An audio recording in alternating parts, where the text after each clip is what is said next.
D4 played here by Gukesh, and this is a big surprise here for Ding. Even before Ding could spring a surprise on 1 e4, it's Gukesh who's played D4.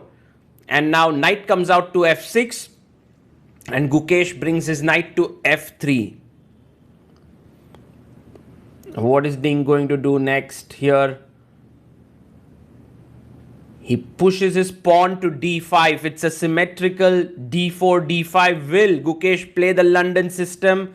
Not today. He goes C4. The Queen's Gambit is on the board, and Ding can take here the accepted variation or go for the declined. He goes for declined variation. Now Gukesh generally plays knight to C3 here, but today he's in for some new tactic here. He takes C takes D5. And this is considered not that great, because after e takes d5, generally in this structure, which is known as the Karlsbad structure, you don't want to have already committed your knight on f3, so that you are flexible with, maybe the knight coming to e2 later and so on. But Gukesh seems to be fine with this. Knight to c3. And now let's see what Ding does. He removes his jacket because he's already a little bit surprised with Gukesh's move order, while Gukesh closes his eyes and starts to focus. Pawn to c6 has been played here. Now, after pawn defends the central pawn, bishop was planning to come out to f5, so Gukesh stops it with queen to c2, and Ding insists. He's like, I'm coming with bishop f5. And if you play e3, bishop f5, bishop d3, this is already very comfortable position. So that's the reason why Gukesh goes h3. Now this looks very weird, this move, but actually it has a point, because after bishop f5, you're going to move your queen away and then hit the position with g4. Gukesh goes queen b3, attacking the pawn on b7. Ding must defend it with queen to b6, and he plays it. Queen comes out to b6. This has all been seen in the game between Vladimir Kramnik with white pieces and Arjun Erigaisi. Now g4 played here. You can come ahead with the bishop, go back here. These all moves look fine. But let's see what Ding does. He actually takes the queen. Queen takes queen. And now after a takes b3, the bishop moves in, and the bishop attacks the pawn on b3. Now this pawn is loose, but there are a lot of things already happening on the board. So will Gukesh defend it? No, he goes bishop f4. His point is, if you take here, I'm going knight d2, and the bishop is kind of trapped here, because bishop b2 here and f3, it's trapped. So you can't really choose to win this pawn right now. h5 played here by Ding Liren, and Gukesh very quickly goes rook g1. Yes, the game is still played before, and Ding remembers it, even though if you look at the clock, Ding is down to 1 hour 27 minutes, which means he's already used 33 minutes, while Gukesh has only used 4 minutes on the clock. They are still following the Kramnik Arjun Erigaisi game. Now a very important moment. The best move here is knight to d7. And Ding has been thinking for a long time. He's actually down to 53 minutes. He thought for 34 minutes here and plays knight bd7, the best move. Now Gukesh takes a bit of time on the clock, 13 minutes to be precise, and goes knight d2. In the game Kramnik versus Arjun, Arjun had taken this pawn, but it was a bad move. Ding's move knight d7 is a definite improvement. And now rook g8. What a classy move. Because if you try to trap the bishop, I go g5, making space for my own bishop. Gukesh goes a bit rash now. He goes g5, and while this move stops the pawn from coming forward, the problem now is that the black bishop has this square where it can go back. So already if you go bishop f5, the position looks completely fine. But let's see if Ding actually goes for bishop f5, or maybe he's in a more ambitious mood. He goes rook h8 trying to look at the bishop on h2.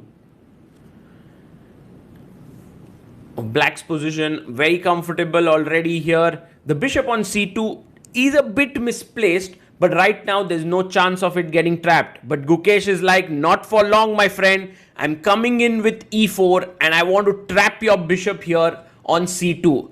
f3 played, and now e4 is the idea. Liren brings his knight back to g7. Fantastic chess. The bishop is hanging on h2. So you need to save it, and Gukesh must play bishop g3. Now this is a good move. And I would say just going back bishop f5 and black is completely fine. For example, e4, just go back bishop e6, no problems. But what is Ding going to do? He goes rook h5, and that is a mistake. It's in fact the first big mistake that Ding has made in the World Championship match, and this can prove very costly, because now with his time situation, you can see 18 moves have been played. Ding is down to 27 minutes, which means he has to make 22 more moves in 27 minutes. Gukesh has to find this move e4. It's not an easy move because g5 pawn is hanging, but if he finds e4, he would be better. And Gukesh plays it. What a move, e4. The point being that if you take rook takes g5, rook c1 traps the bishop. So he takes on e4, pawn takes pawn, and Gukesh must recapture back now. It's all revolving around the bishop on c2. Can it be trapped or not? Takes on e4. And now the bishop is kind of inside the cage, but the knight comes in, attacks the pawn. If you try to defend it, I bring my knight in and try to wriggle out with the bishop. But rook c1 played here by Gukesh. He's attacking the bishop, but now the knight will take the pawn and defend the bishop on c2.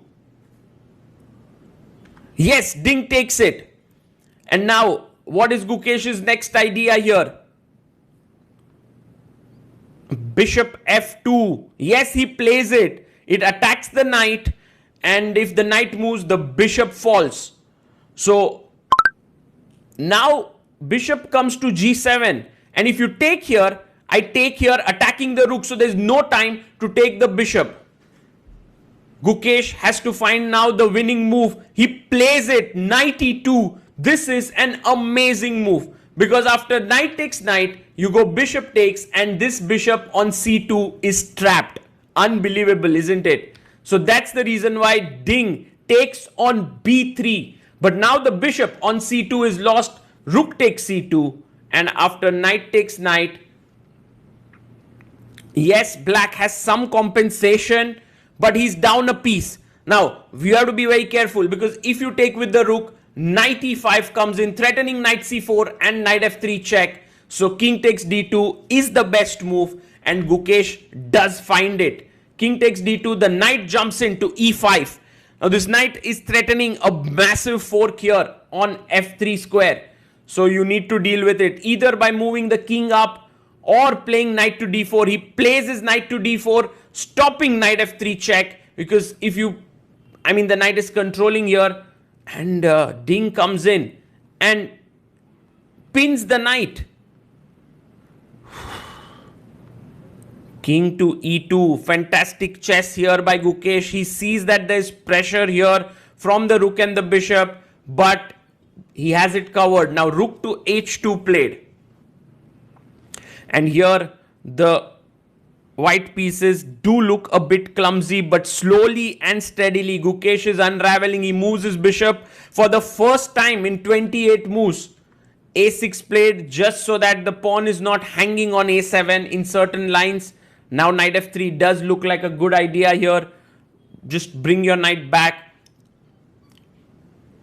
Will Gukesh play here? By the way, Ding down to 11 minutes on the clock. Time is going to play a crucial role in this game. 40 minutes for Gukesh. He thinks for 8 minutes and plays pawn to b3. Just controlling the c4 square. Also removing the pawn from the attack of the bishop here. Rook to d7 comes ahead. And now Gukesh goes rook c1. I really love how Gukesh is keeping his calm, not really rushing into things. King e7 up by Ding, and careful with what you do now. For example, if you go knight f3, he'll take here and then rook d3 can come in. So very cool move, rook d1 played. And now Ding down to 6 minutes 30 seconds. In fact, he thinks for 4 minutes and down to 1 minute 50 seconds. Has 9 more moves to make. Bishop g3, rook comes to h5. Now you can take on e5 already and play knight f3 back. But Gukesh keeps the tension. He goes knight f3. Fantastic chess here. Knight takes knight taken. And now you take with the king. He takes it. King takes f3. And the problem now is that if you take on d1, rook d1 and take on g5, I'm going bishop h4 and there's a mate on d8. So now bishop d4 played, attacking the rook on g1. He plays rook h1. Fantastic chess here by Gukesh. He's offering a trade of rooks. Now the rook can take the rook, but he would be lost there. So Ding now down to what? 10 seconds. He has to make so many moves. Gukesh speeding up, attacking the rook on d7. Ding down to 5 seconds. f5 played, and now Gukesh spots the win. He already sees it. You can see there, Gukesh knows he's winning. He also knows he's winning on time. Bishop f4. Ding Liren plays the last move, rook h5, and he loses on time. But bishop takes f5 is already winning here because rook takes rook. There is bishop d7 check intermezzo. Gukesh scores the first win. Ding Liren resigns. What an amazing game by Gukesh. After a point, he was absolutely flawless and he has equalized the score with 1.5, 1.5. An amazing comeback.